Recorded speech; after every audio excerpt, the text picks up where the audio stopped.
Hey guys, how's it going? And today I have a Z-46 replay for you, played by me. And I have to say my opinion of the German destroyer line has changed massively since I did my last video on them, kind of giving them a very negative review. And they didn't get super buffed in any way. I mean, their turret rotations kind of got changed a little bit, but it was more of getting over trying to force them into a specific playstyle, and it was kind of a learning curve after getting away from the horrible ship that is the T-22. Once I kind of figured out how to play the Gade, it definitely changed my opinions of it, especially with the large guns that it has. They became kind of a more torpedo boat with situational guns, because before they actually changed all the open water stealth firing, you could be seen across the map with these things. I mean, their gun bloom was absolutely massive, and changing that definitely helped them. But their guns were still very situational because you couldn't out DPM any of the other destroyers that you met. Even say a Japanese destroyer could kind of beat you a little bit. But that kind of changed once I started getting to the higher tiers, and especially the tier 8 and 9, I've learned to actually enjoy.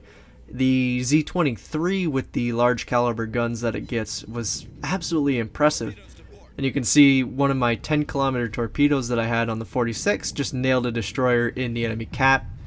Because they're just so quick and they reload so fast, you really have no issue with dropping them into the smoke of enemy DDs. And that's one of the major strengths of these things, other than the actual really decent guns. You can see me firing armor piercing at this destroyer because it's broadside and the guns do so much damage that sometimes it's not even worth to fire the high explosive at enemy destroyers, because they have rather lackluster high explosive. But you can see I'm just melting this destroyer with 1,000 or 2,000 hits, and there he goes, no more destroyer to deal with. Now, turning back to the Scharnhorst, we launched the torpedoes.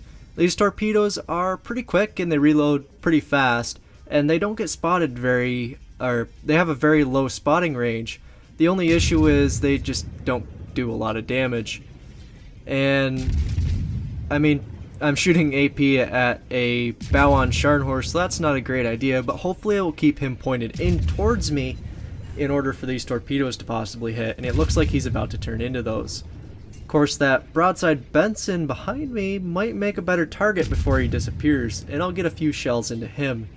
Of course, there's two torpedo hits on the Scharnhorst, and I'm going to have to start motoring out of here, as that battleship combo and the Donskoy off to the side is getting a little close.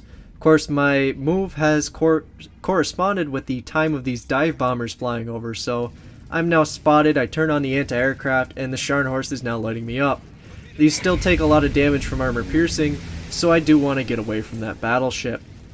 So I do pop my speed boost. That consumable is extremely useful on these German destroyers, and especially in combination with the engine boost mod that you can get out of super containers, the premium module that you can apply to ships, because it'll extend the runtime almost to 3 minutes, and it makes these destroyers feel almost normal since they're kind of slow.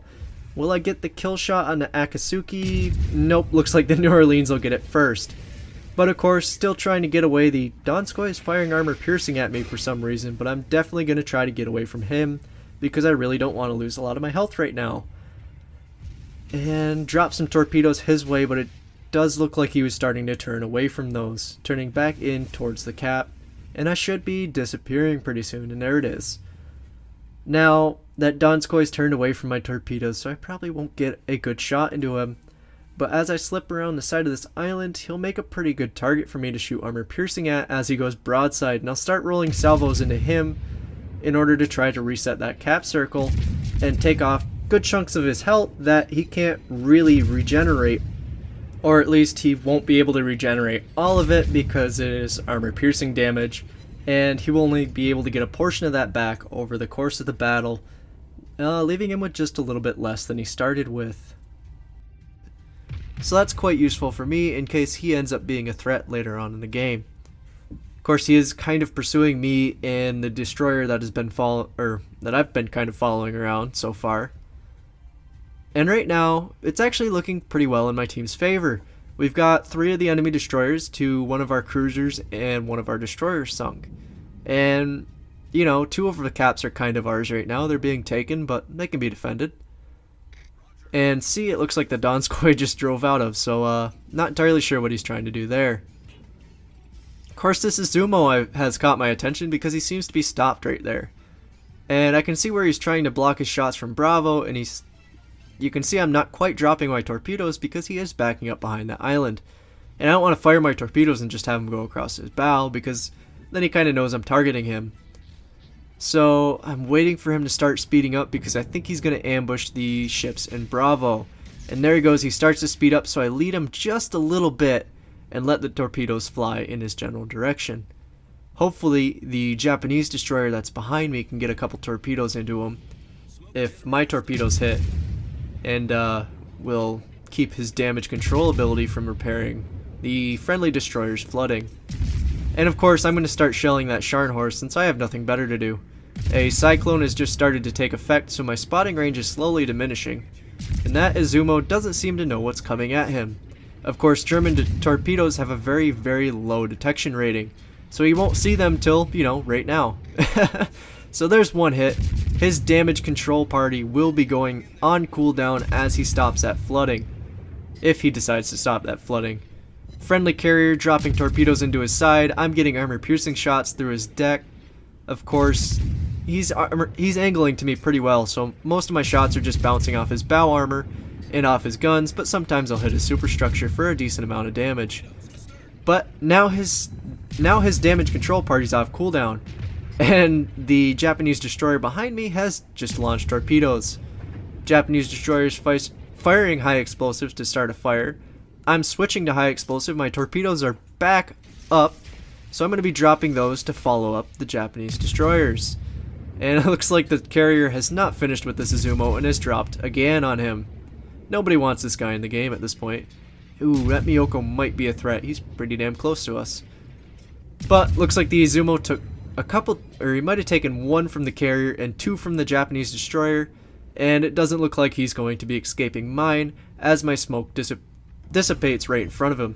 Now, right now I expect that Miyoko to kill me. He has a great angle on my broadside, and I'm just going to start lighting him up to try to, you know, ward him off. So I'm getting 2,500 hits into the side of his ship as he turns broadside. Right now I'm thinking, alright, he's getting all his guns on me, so I turn, I give him the smallest target to fire at, I'm only using my rear 2 batteries, and he never fires his guns. I just traded about 10,000 damage on him, and he never fired. You know, Japanese cruisers have these rear-mounted torpedoes, and he has around 8 of them. He has 2 launchers on each side of his ship with 4 in each launcher. So he might have just dropped torps at me. So I need to be wary of that. So as you can see, I'm starting to shift my position. I'm moving behind this island to try to get away from the position that I was already in. And look at that. Why he's trying to torpedo destroyer, I don't know, but I've got better issues to deal with. There's 2 enemy Bensons directly in front of me. So I dropped torpedoes, 1 spread of torpedoes towards the Benson that was going towards Bravo, and I get ready to engage this Benson as he spots me. I pop my sonar in case he decides to drop torpedoes, and I begin lighting him up with armor piercing since he has decided to stay broadside. And I'm just rolling 3,000 into the side of him as he drops torpedoes, and I start to maneuver away from those, and there he goes. Yeah, don't stay broadside to a destroyer firing armor piercing if you're in another destroyer. Those over penetrations, especially if it's a German destroyer with that high alpha damage of its armor piercing, they will add up quick. Now, I just popped my smoke generator because I don't really feel like getting in a gunfight with this almost full health Benson. I mean, German destroyers are pretty survivable, but they're not that survivable, especially in close quarters against arguably one of the best tier 8 destroyers. And I definitely don't want to fight him at close range, so I'm trying to get him to go away. Armor piercing was bouncing off him, so I switched to the high explosive and I start rolling 1,500 through his bow, and he pops smoke. That's not gonna work, buddy, you're within my sonar range. He pops smoke and he starts to go broadside, prompting me to switch back to the armor piercing. But once again, he angles out. Seems he has learned from what his buddy has done. But he is slowing down, so I drop torpedoes in his direction as my armor piercing continues to lace into him. And it won't take the torpedoes to finish him off, as my armor piercing has just crushed him. But during that time, I start looking around, and it's not looking good. We have a carrier, a very low health Tirpitz, and me left, who's not exactly on the best of his health.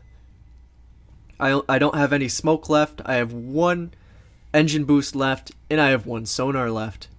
Against 2 enemy cruisers, a battleship, and a carrier. And there's that Miyoko. Oh boy, he is quite close to me. So I load the armor piercing, hoping he'll go broadside again. And I start maneuvering my ship since he has actually fired his guns at me. And I'm not doing a lot of damage because he is staying angled. But once in a while a shell will dig in and do quite a bit of damage, and he has slowed down for my torpedoes, so that's not good either. Oh boy, that's a conundrum. The enemy team's on 600 points, almost 700 to our 200. And they have all the caps. It's definitely not looking great for my team, especially with the enemy carrier kind of pestering ours. And as you can see, I'm still launching shells at this Miyoko. I've set him on fire, but he should have damage control. And now I have escaped his view range. Enemy carrier sending planes over top of me, but with nothing else able to see me in the cyclone, they're not much to worry about unless he actually decides to drop on me. And it looks like he's been dropping on our friendly carrier. But my problem is that Miyoko isn't the only cruiser out there. He may be not that bright, but he's still a cruiser. And I'm not entirely sure where the other cruiser and their battleship is. Which leaves me thinking, because German destroyers, they don't have the best turn radiuses. And I don't want to turn around, run straight into the North Carolina that's left on their team, and, you know, get demolished. It wouldn't be a fitting end for this game. I've already done 115,000 damage, and my Confederate award has already popped. Ooh, there's the Hipper. Now, that could be an issue. His armor piercing really does hurt. And it's a pretty formidable cruiser that should know where I am now that he could probably spot my torpedoes. So I open up with the guns. 3,000 damage. He turns broadside to me. 2,000 damage. He misses. There's another 2,000. Guns are lighting up. Planes overhead. 1,500, 700. Come on. I gotta get him before he hits me, and there he goes. There's my Kraken. The Hipper never really touched me. Carrier drops bombs on me. I quickly put that fire out because I can't really afford to take any more damage. And I quickly start to turn because that Miyoko will probably be heading back towards me. We still have our battleship, surprisingly. Last I knew he was on extremely little health, but seems like the enemy carrier has neglected to focus him in lieu of trying to bomb our carrier. But the question of the day is, where's that Miyoko? Is he going to pop right out in front of me? Is he going to be off to the side? Is the North Carolina going to be right out in front of me with all these planes spotting me? It's just not a great situation, and there's a bunch of torpedoes. Let's see, there's 6 there. That's probably from the Hipper. There's the North Carolina. He's heading towards me, so I drop my 10-kilometer torpedoes in his general direction and turn to get ready to engage the Miyoko. Now, the friendly battleship has taken the sea cap, which is very useful because without it, we'd basically be lost on points right now. But the problem now is I have to go find that Miyoko. That North Carolina can be pestered by the carrier into not really attacking me, even though the carrier won't have an easy time attacking a American battleship that has such great anti-aircraft. And it looks like the Miyoko has decided to run. I'm not sure if he saw our battleship or if he just figured he wouldn't try to match me in a, close engagement.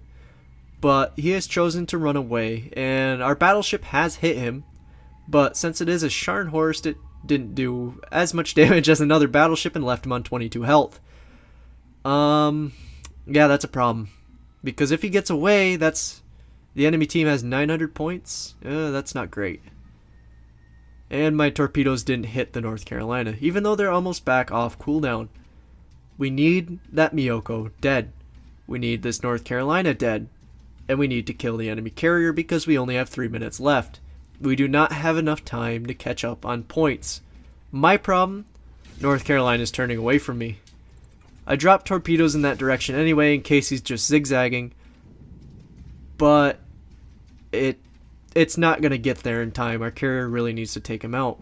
And thankfully, the Scharnhorst whacks the Miyoko as the enemy team was getting close to victory. And luckily for us, the Hiryu is not hiding out in the back of the map. He is actually sitting in the A point. And that's good news. Because I'm right there. And so is my battleship. Even though the enemy team's at 900 points again. And our Tirpitz is dead. So I think I called him a Scharnhorst before, but it is in fact a Tirpitz. So the enemy team's back at 950 points. And one of my torpedoes did catch that North Carolina. Come on, I need the CV to sink that. I can probably handle the Hiryu, but I might not have enough time if these guns don't cooperate. So I start lighting him up with the armor piercing. Hopefully it'll do enough. There's 2 citadels on him.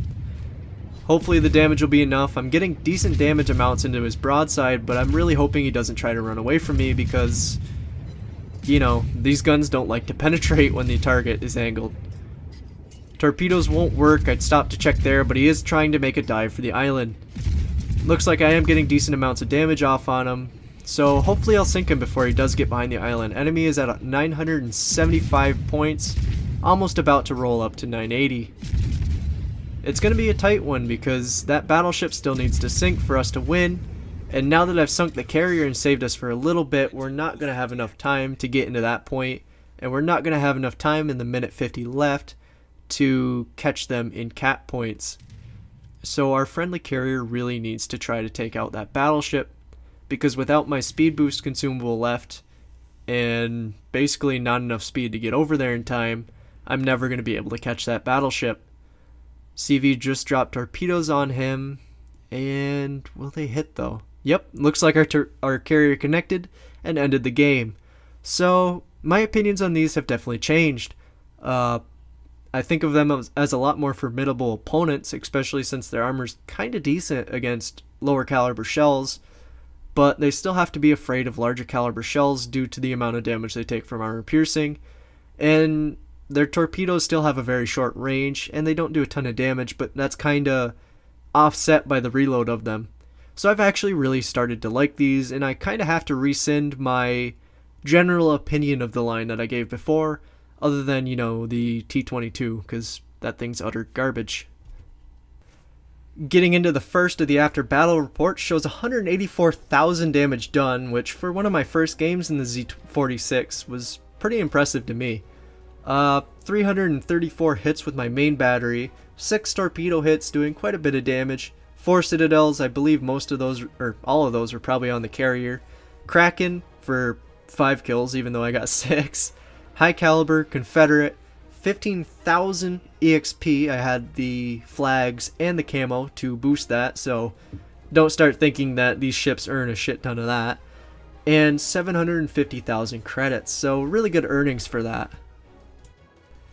Getting into the team reports shows me on top with 3,300 base experience, a pretty good amount if you ask me, and looks like we had a couple players right below me with, or quite a few of my team was over 1,500, so really good job to them, and a lot of my team did score pretty high this game, despite a lot of them dying really early, so I think a lot of that was them trying to defend the cap points, but just kind of getting outplayed.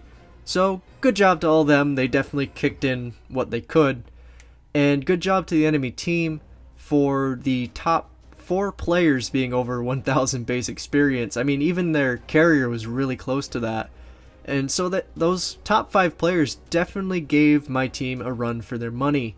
And I mean, the game probably wouldn't have been so close if any of those guys hadn't been in that game. So good job to both teams, and it definitely led to an interesting game. Finally, going into the damage screen shows out of the 184,000 damage that I did, 122,000 of that was with the main batteries. I definitely got gun happy during this game, and was, duking it out with the enemy destroyers and cruisers alike. So 9,000 damage done with the high explosive. A lot of that was to battleship hulls and that one destroyer that decided to point his bow straight at me. Armor piercing, 113,000 damage.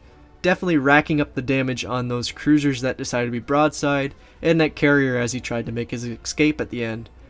Out of all the torpedoes that I actually fired that round, 6 of them were hits with 58,000 damage done, and I didn't really get any dot damage. I mean, I only started one fire, and a lot of the floodings were immediately repaired, so only 3,500 damage from either of those.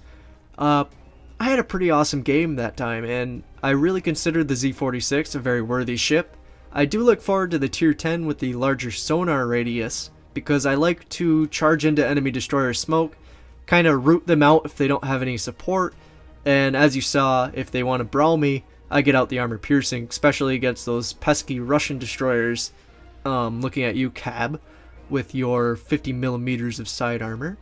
And I like getting the armor piercing out against them because you'll get 4,000 to 5,000 volleys against them, and they just don't know how to contest with that. So anyways, I hope you guys enjoyed this. I hope you kind of think about going down this line. I do recommend skipping the T-22 if at all possible, because that ship is just hell. There's no other way for me to put that. Yeah, either suicide torp something or just skip it. It's not a great ship. It's not representative of the higher tiers of the line. But if you use the kind of 6 and 7 as situational, 6, 7, and 8 are kind of situational gunboats. If you can catch something broadside, the large guns on the 6 and 8 will tear them apart, and they all have really good torpedoes for their tiers, so I highly suggest trying those out. Anyways, good luck out there, guys, and hope you guys have a great day.